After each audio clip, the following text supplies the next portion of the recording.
I guess this is going to be another tutorial. This one's going to be on trains. I'm going to show you how to build a train, and then I'm going to show you how to use wire on it later. So it's pretty simple, but people just don't understand the simple nuances of how a track works and how trains interact with that track. Obviously, a train goes down the track, and the track guides the train along and provides the substrate to ride smoothly on. So the way you would really use that is you want to use train wheels. Now, train wheels are special in the fact that they have that flange. You can see there's a lip here.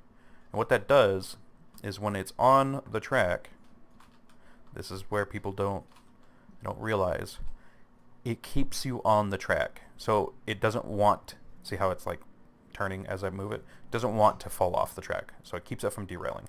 And you have one on each side. Obviously, it'll just be turned this way. And it'll help you, it'll go along the track just fine. Okay? So where do you find these is you just go into your spawn list and then builder and then rails and tracks. And they're right here. Some people, I know someone that doesn't have these for some reason, but you can go into your just your games files and stuff and find it through there. It would probably be, let me see if I can just find this one first try. Phoenix props, I assume. Phoenix props, trains, yep, right there. And there's those. There's all those things that you wouldn't have in here for some reason if they're not there. Anyway, so what we're going to use is this, which is a base for these wheels here, or these if you wanted, but I don't recommend these. I recommend these more. They're stabler. More stable. Is that a stabler? Anyway. I'll just show you real quick why. First, they come in two different sizes. Same with these. Those just come in one size and then a double flange one, which is weird. These are a lot better in the sense that when you have these on there, you have one here and then you'll have a separate one here.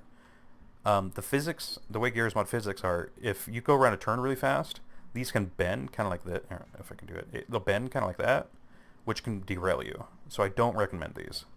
I recommend these because they don't really have a chance of doing that so much. And I'm going to use the smaller of the two.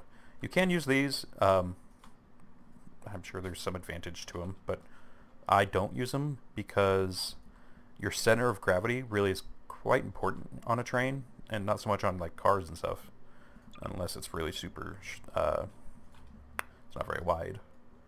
But here, the width is set, so you want the center of gravity to be pretty low. All right. So the way we're going to do this, grab the axis tool, just the first tool in the list, and we're going to click on here, and then click in the middle here. So you want to be as close to the middle as possible. That's where a Smart Snap comes in handy. If you don't have that, I recommend getting it. It's an add-on called Smart Snap, even though it doesn't work on this prop on the inside. So whatever, you just have to click in there. It's more important about the first click or the click on the wheel set than it is the click on here.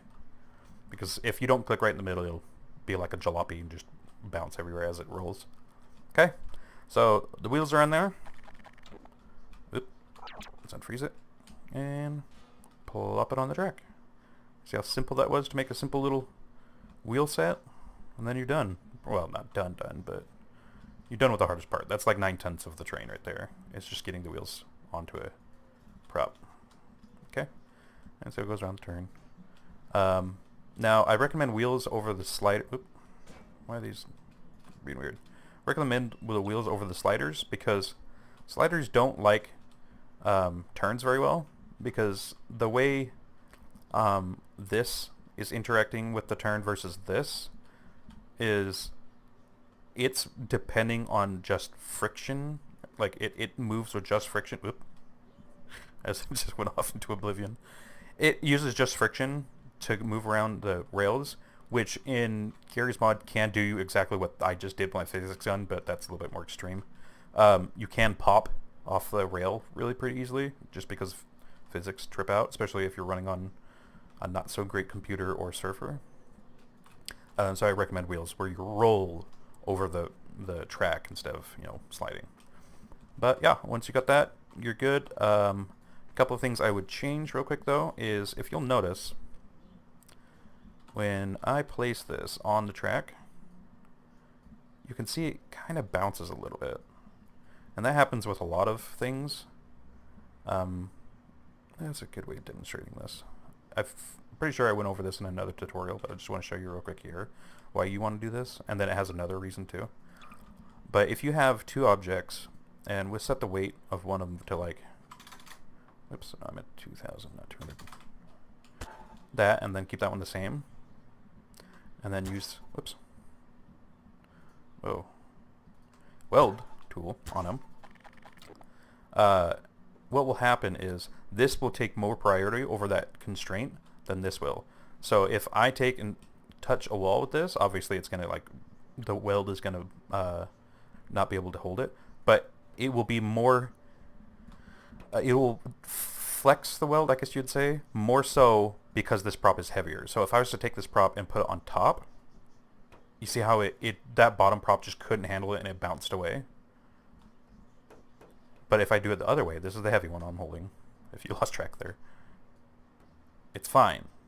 Because this prop is so heavy that this prop, the constraint between them, cannot stay in the recommended place. The way you fix that, it's just a problem with the source engine, it's just something you can't really deal with, or you just have to work around. You just make all your props similar weight. So if I set this one to also 2,000, it doesn't do it. I mean, it still does a little bit, but that's always going to happen in Garry's mod, especially with heavy things. If I was setting both to 1, they really wouldn't do that much at all.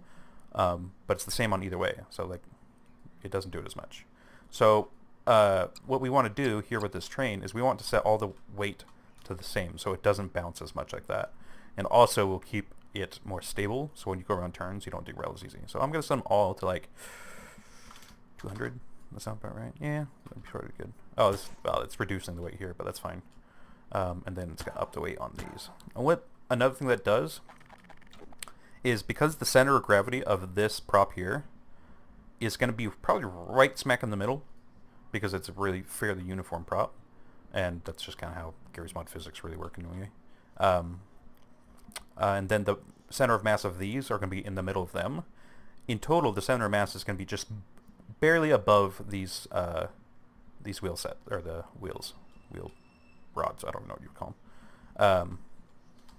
But you want them to be as low as possible. You want that center of gravity to be as low as possible. So when you're building your train body and everything, which I'll show here in a little bit, you'll want to do the same with that part too.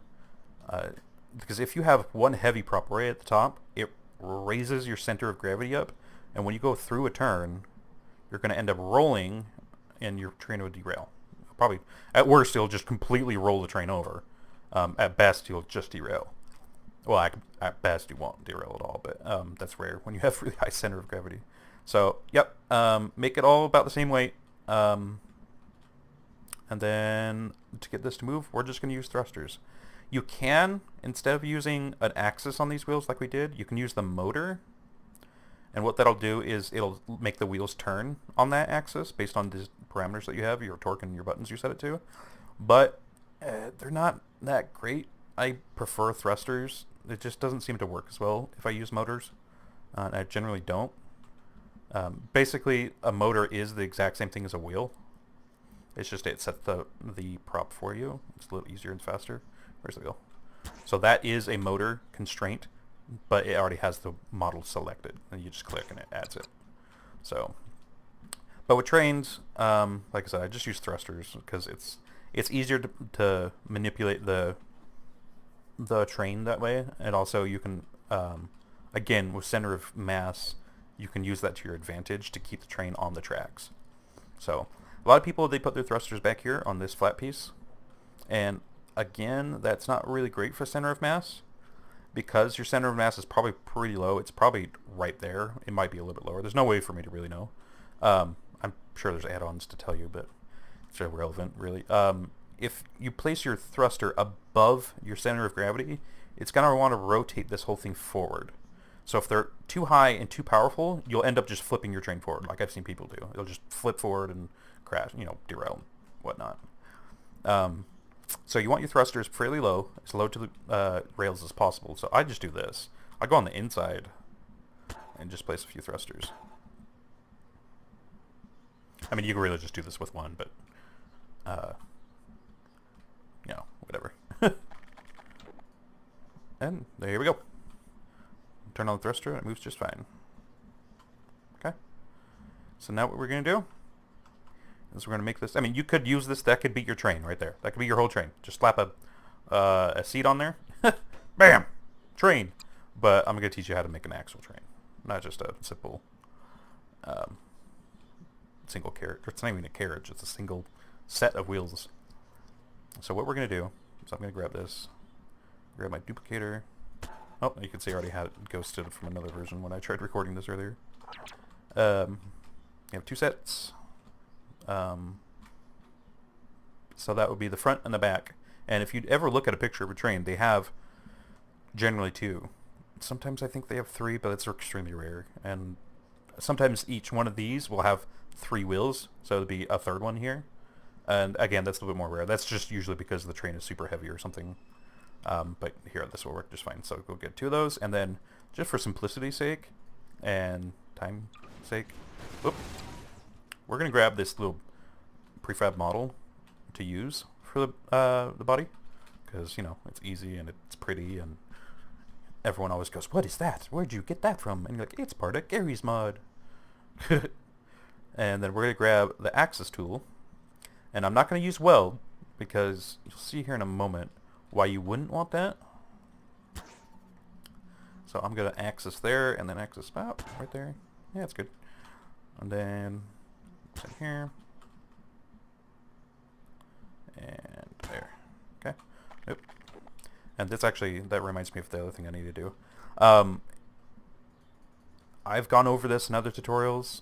If you get props that are right next to other props, like these axes and everything, this is going to happen eventually if you know, let it unfreeze and move around the world. This will happen quite often. So what you do is you get the no collide tool. There. And then you no collide the props that are touching each other. Okay, so this is touching that, so I no collide them. These are touching this, so no collide them. So I don't need to no collide this and this, because they're not touching each other and are fairly far away, so they're likely never going to run into each other. And now if I... yeah, there we go. So it makes it nice and stable. And it's a benefit to do that, because if you have a lot of things constrained together, and like I said, I've gone over this before, and that isn't done that way, the whole thing can freak out like a giant monster of props, because the physics can't deal with them all running to each other, but also constrained to each other at the same time. So this is a lot more stable. If you accidentally run into something, it won't freak out as often. Like, it could still freak out, but it's less likely to happen because the way I just did that. Anyway, so the reason why I axised these here is because you want them to be able to turn like this.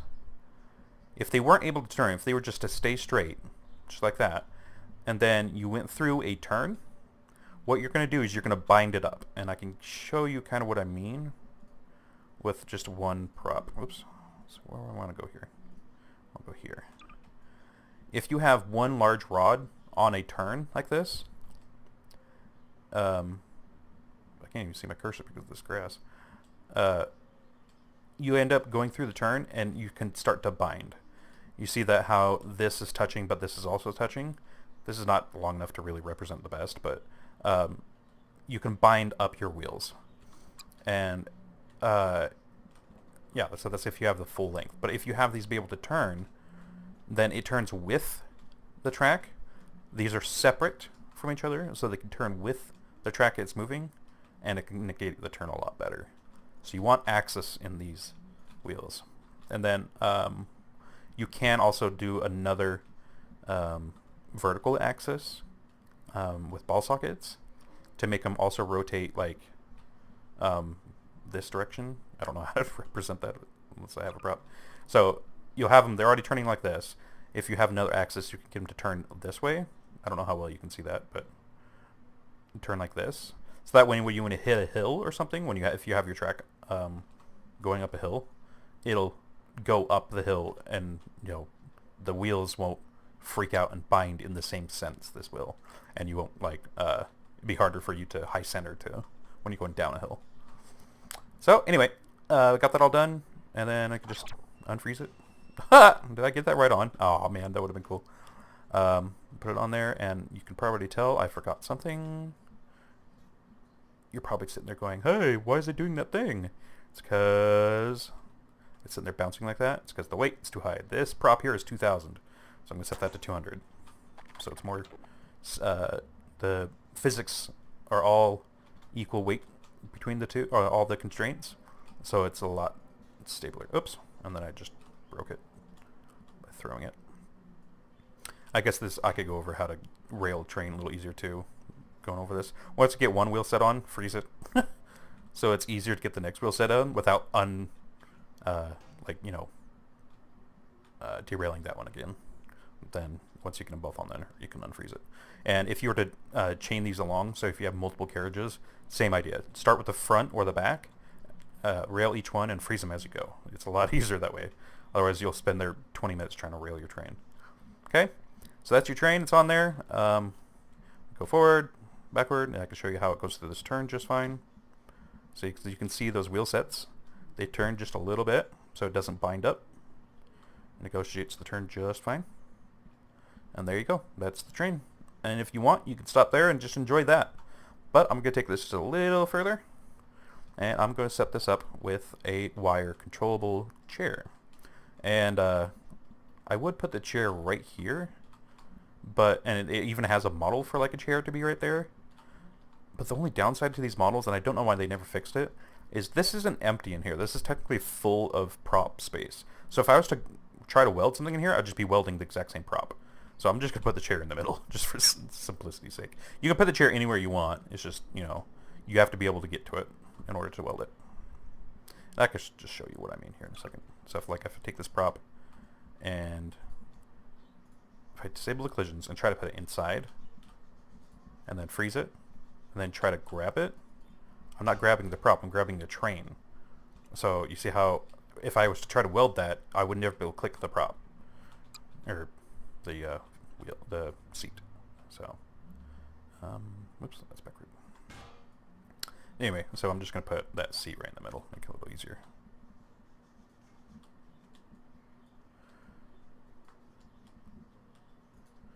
And it's a good idea just to freeze the whole train so you don't do what I just did.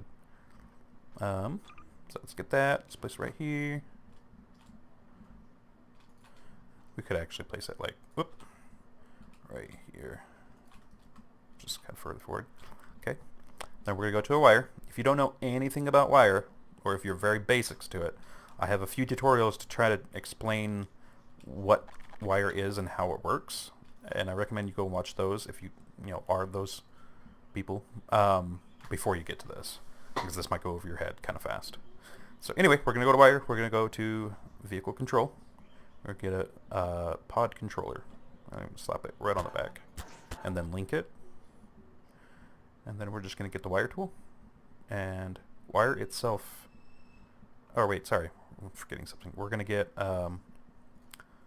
some keyboard numpad outputs, or inputs, not outputs.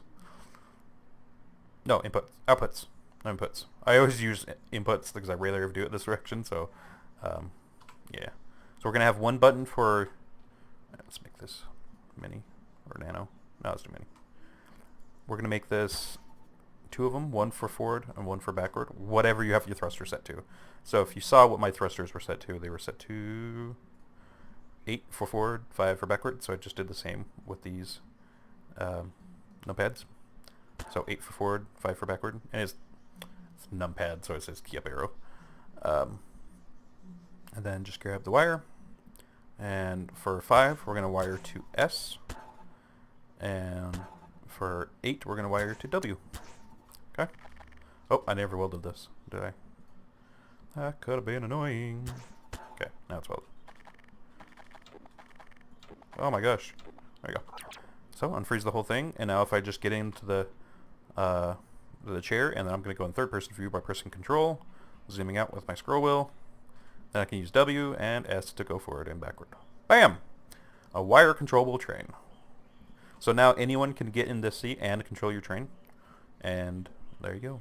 You have a nice new train to impress all the ladies and get some of that lovely, lovely Roblox credit. That's what it's called, right? Roblox credit? Yeah, that's what it is. Totally. Anyway, you guys have a good one. See you later.